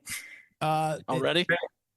Either that or they know when Bobby's World comes up, you're going to uncover some bombs. Yeah. You got to get Starlink, buddy. That's right. For real. I'm about to get something different. This shit is bullshit. What's next to that guitar, Bobby? Is that a bat? It looks like some sort of weapon in between the guitars. It is. It's a rifle. All right. Bobby's right to bear A BB arms, gun? folks. It's just a BB gun, bro. Oh yeah, I was gonna say yeah. Nice. Yeah, it's an airsoft. That's a Red Rider. Yeah. This Just shit's- shoot your eye out, kid. Hell yeah, Will. This shit'll hurt, bro. I was just gonna say. Oh, that. we used to have BB gun fights at my buddy's house. Yo, that shit hurts. You get shot in the ass with that. Yeah, you didn't want to get shot. We were playing BB gun fights at my buddy's Josh's house with fucking no face coverings, no masks, just fucking shooting Yo, each my other. cousin actually got killed by one, bro. Oh wow. He got killed at 9 years old. His friend, he didn't know the BB was in the gun. He pointed it directly to his chest and he pulled the trigger. He killed him. What went in his heart? Yeah. Oh fuck! Wow. 9 years old, bro. Damn. What the fuck BB gun did you guys have that was that powerful and penetrable? Yeah, that was in Virginia. Yeah. Wow. Crazy. You guys That's must have unfortunate. done some mods to that thing. Yeah, that is unfortunate. I got some other stuff. I have some this hyperbolic chamber. Yeah. Hyperbaric? Yeah, hyperbaric chamber for like home use. Mm-hmm. Oh, sweet. I have great experience with hyperbaric chambers. That's how I healed my You my see tricep it? tendon. Yeah, Yeah. you see it? Yep. Uh-huh. Yeah, and they have a bunch of them. I mean, they have a bunch of them where you could buy them. I think the Rogan cheapest. Rogan was just saying that if you do a hyperbaric chamber, that it could almost raise your life expectancy by 20 years. Oh, it Mhm. does, yeah. It's Yeah. it's great for inflammation, for healing. It's amazing. And that's what I did for my tricep. I tore my right tricep 90%. And I did testosterone injections and hyperbaric chamber. That's how I healed it. And Yeah, it's amazing that No surgery. well, that's the thing, Chad, is they don't the medical field doesn't want you doing things like that because then no. you lose out a slice of that pie. Exactly. Exactly. Is there anything more evil than that? And how do you combat that shit? Like to where we're actually getting what's best for us and what's not best for somebody's pockets? Like how we to need to fight back. That's why there's no cure for cancer. yeah, right. Oh, there's cures. They're just $1 not. I mean, no accepted cure that from the medical establishment because they don't want a cure. Right. I mean, look at Magic Johnson, bro. Dude have aged 50 years almost. Right. And he's fine, you know? Crazy. Mhm. Well, I think AIDS now is a lot more treatable than it once was. But yeah, he was like the first one where you're like, what the fuck? Yeah. This guy's Well, I mean, okay, now you get into Fauci territory here. Fauci was the doctor pushing AZT on Exactly. on all the guys, the gay men that had it and killing them. Yep. That was his baby. And then you put him in charge of COVID and look what happened. Fauci's a real piece of shit. He's a fucking piece of shit. that was my conspiracy theory about AIDS back in the day, is that they released it to because at first when it was coming out, they were saying, oh, it's only in the gay community. So I think Right. initially they released it thinking it would stay in the gay community. Then they realized, oh, it's sexually transmitted not only from penis to butthole, but from, you know, any sexually transmitted thing or Mhm. needle sharing thing. And then the cat was out of the bag.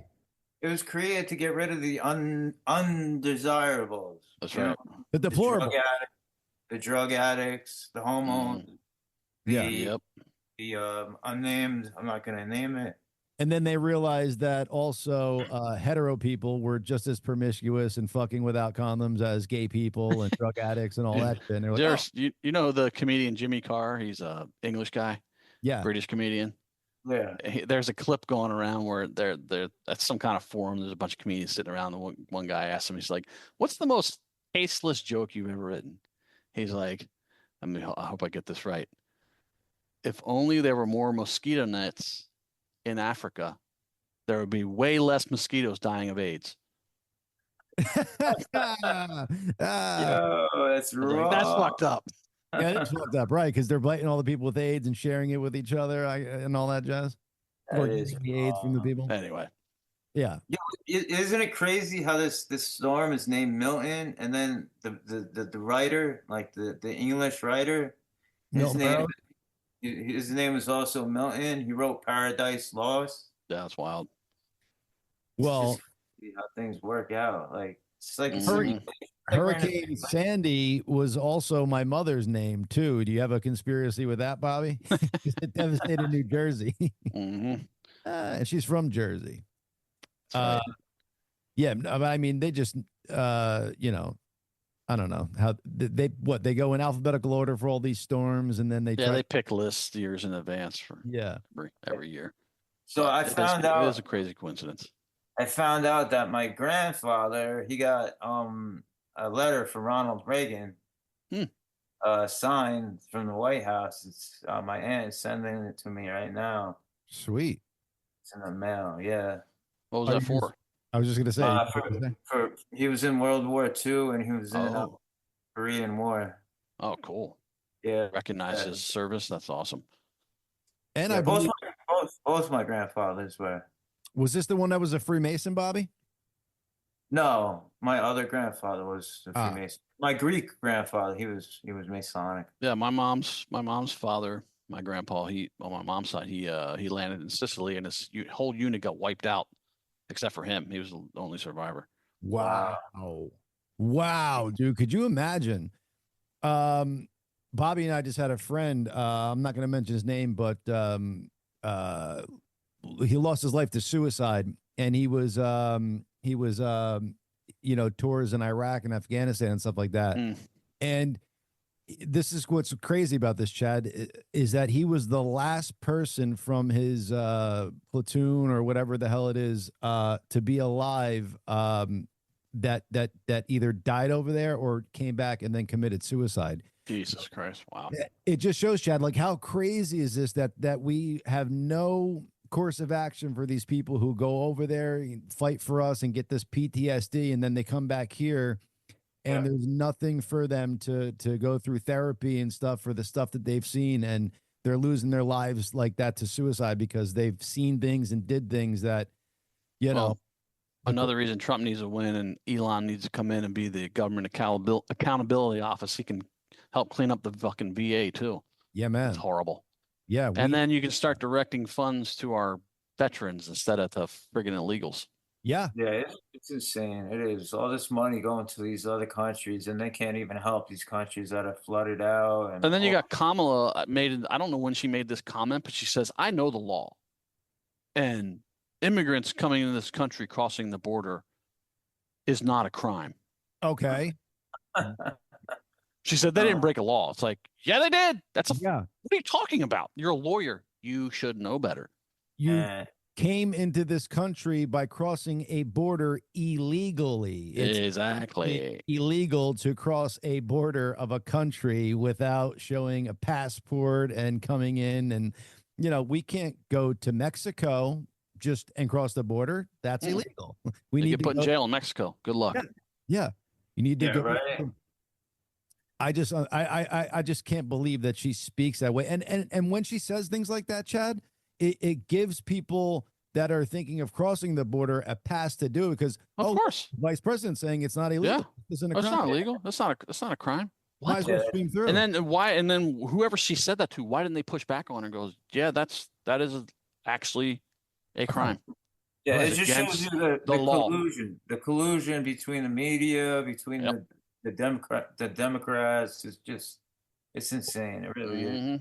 It's that, or it shows people don't have backbones when they have that spotlight on them to call somebody out during that thing, because, you know, to put yourself in an uncomfortable situation sometimes could be, but that's the thing that Mike was saying, like kind of separate the men from the boys. Like you need people with backbones to be standing up for us right now, because you can't sit back idly by anymore. It's not, people are running amok. Right. Yeah, he seemed like a really on top of it type of man that I would like in office too. Absolutely. Yeah, we need more like him. Yeah. Well, Jasmine Rivera, go out there and vote, folks. I mean, if you just would get some Democrats that would, you know, be more centrist and fucking actually stand up against all the other bullshit. Yeah. You might have a decent party there, but or even it seems like it's lost now. It does, man. Or even if stand for what the party stood for 15, 20 years ago. 30, I know, yeah. 40, the Democrats are now the party of war. Yeah. Party of censorship. Party of open borders. I mean, It's crazy. Party of normalizing pedophilia. Like, I'll keep bringing it up because it's true. And how did they get so fucked up? And like, there's a lot of Democrats that had to just let it happen. And then the people that still vote for them, it's like, your party's gone. It's gone. It's been radicalized, gone. How do you go through the mental gymnastics to keep defending that shit? Well, Mike said it perfectly. They hide behind the fact that LGBTQ and try to make it so it's like they're not including these people when they're pushing. Well, they do it on purpose. Yeah, they make this third rail topic. You're like, you can't touch that. You can't say anything against those people. You can't say anything bad about them. If they put that label, they put that umbrella over something like pornography in schools. Well, it's protecting LG. Oh, and then all of a sudden you're a bigot. It's like, no, not a bigot. Just protecting kids from pornography in their schools. Yeah, like that's what's crazy. Like, there's been videos of like of I think it was a preacher, a reverend. He took the books that were in the library to the school board meeting, started reading out of them. They're like, you can't say that in here. And he's like, I'm reading the books that are in the school library to you, and you can't listen to it. Exactly. It's crazy, man. Fucking nuts. You can't fight fucking crazy and stupid with real and facts, because you just never win, man. Right. It's and then like, they throw up this bullshit like, oh, they're banning books. Oh, this is so against the First Amendment. They're banning books. It's like, no, they're banning books that have pornography in them in schools. Period. End of story. And that's where that's where shit should end. They shouldn't allow them to come back with these nonsensical things and shit that doesn't make sense. Like, it's, I don't know. Like, we got to figure out how to combat this. The way is to keep voting these people out and voting these people in, but we got to take back the media. We got to shed more light on this. We got to keep talking about it. We got to keep questioning. Oh, you don't have to take back the media. Media's going away. Oh, sure. Mainstream media. Sure. Slowly but surely. Not quick enough. Definitely not quick enough. That's the best thing for it, Best thing that's happening. Well, this November will be a telling time for us, and we'll actually see, like, if we're on the path to doing the right thing, or if we're still just going to be conforming and fucking in this never-ending cycle. So, gracious audience, we thank you and love you. Please get your asses out there in November and vote for the people that have our back. Bobby, anything that you want to say to the audience before we? God bless you. God bless everybody. Thank you for joining. Oh, John, you know what I realized before we go? November 5th is a Tuesday. Yes. We either have to have a great host, or just you and I fucking riffing on November 5th. So I think that's where we'll have to go for that, dude. Or a great guest, that is. Sorry. Yeah. Right. But I think we might need to really be, because, we might just need to have that show to ourselves and dive into it and say all the things going on, because you never know where a guest is going to want to go. But that stuff we'll discuss. I got one more thing. Uh-oh. I got one more share. Hold on one second. Look at this shit. It just popped up. They're announcing $2 million for the Carolinas. The same day they announced $157 million to rebuild Lebanon. Wow. You can't make this shit up. It's unbelievable. That probably equates to that $700 they gave the Hawaiians back in the day. Yeah. It's crazy. It's really sick. Sad, man. All right, folks, get out there, do your duty. Oh, check this. Oh. Uh-oh. Go ahead, Bob. Look at that. Hey, look at that. Look at that. Look at this. This is You're not sharing. This is us. Hold on. Not sharing. I'm about to. Sharing is caring. 1970s. No fat. No fucking pieces of shit. That's all we got now is fat. No tattoo, no plastic. Yeah. Look at that.